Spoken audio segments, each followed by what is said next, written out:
के छुटे मोहब्बत में जो दिन पर আবার পুরো একলা হয়ে যাবো খুব মিস করুম ভাই তোমার জানি অভিমান নিয়ে দেশ ছাড়লেন আরএস ফাহিম চৌধুরী।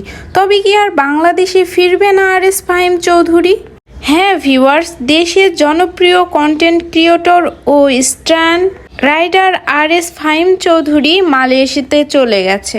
তবে এটি কোনো সাধারণ ভ্রমণ নয়, স্থায়ীভাবে দেশ ছাড়ছেন আরএস ফাহিম, এটাই জানা গেছে।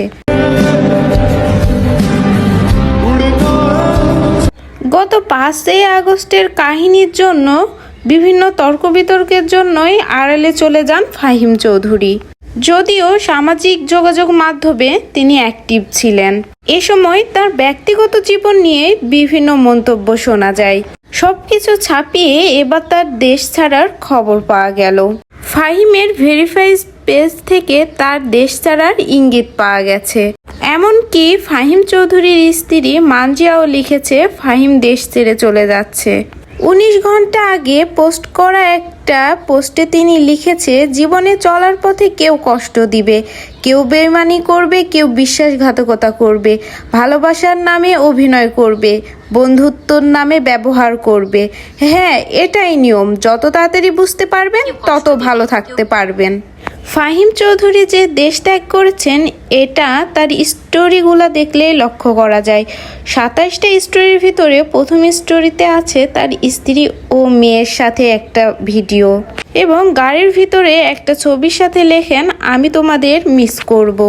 এবং বিমানবন্দরে তার পরিবার ও বন্ধুদের সাথে বিদায়ের মুহূর্ত দেখা যায়। সেখানে ক্যাপশনে তিনি উল্লেখ করেন যে যত সম্ভব এটাই তোমাদের সাথে আমার শেষ দেখা। পরে বিমানে ওঠার পরে এবং মালয়েশিয়াতে পৌঁছে যাওয়ার পরে স্টোরি শেয়ার করেছেন তিনি। নতুন দেশে পৌঁছাবার ছবি এবং রাতে তার রুমের ছবি পোস্ট করে একটা স্টোরি দেন ফাহিম চৌধুরী, এবং নতুন দেশে তার নতুন জীবনের ইঙ্গিত তুলে ধরেন তিনি।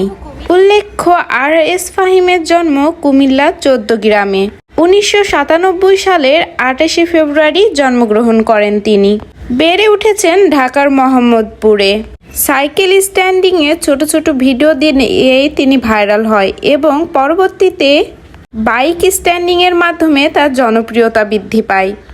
তার ভক্ত অনুরাগগণ তাকে অনেক বেশি মিস করবে বলে পোস্ট করতে দেখা গেছে এবং অনেকেই তাকে শুভেচ্ছা জানিয়েছে।